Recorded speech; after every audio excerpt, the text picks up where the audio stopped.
Welcome back.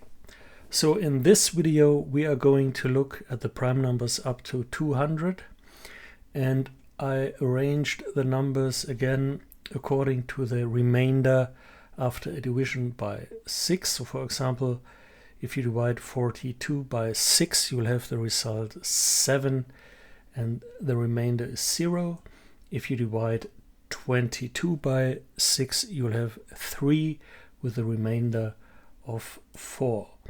So, and as we know that all prime numbers are necessarily of the form 6k plus minus 1, we can confidently erase all the other numbers except for the 2 and 3, of course, which ironically are the factors of 6. So the number 6 has really some very interesting secrets, so to speak, to it. So let me erase these other numbers. We don't even have to test them against any other numbers as possible factors, as possible products within the two columns. So let me reiterate the magnitude of this. We can now solely focus on numbers within these two columns, be it for the prime numbers themselves or the remaining products within these two columns. So for every product within these two columns, we'll also find at least 2 factors of this specific product within these two columns.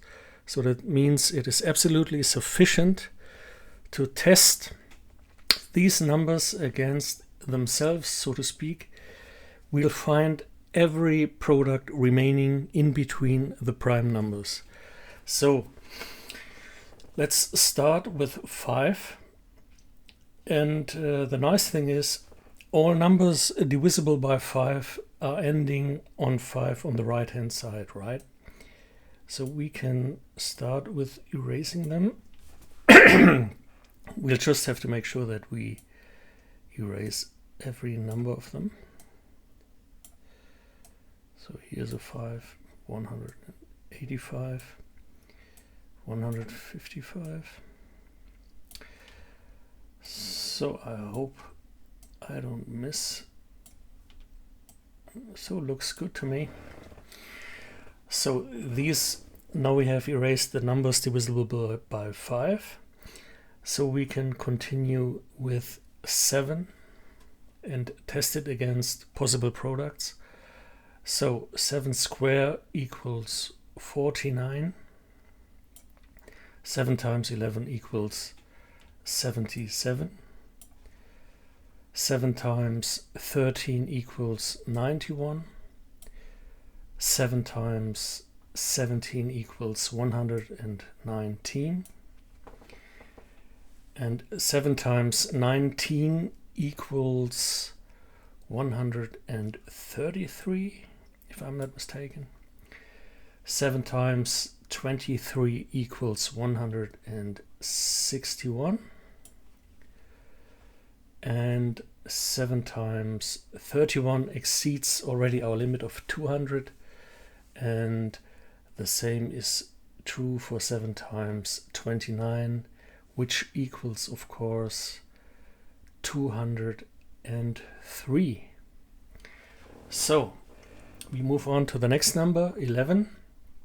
11 squared equals 121. 11 times 13 equals 143. 11 times 17 equals 187. And 11 times 19 already exceeds our limit of 200. So we can move on to the next number. 13 squared equals 169. 13 times 17, and we see this also exceeds 200. The same is true for 13 times 19. So we have already identified all the prime numbers up to 200. As unbelievable as it might sound, and imagine the implications of this to the everlasting race for the next greater prime number.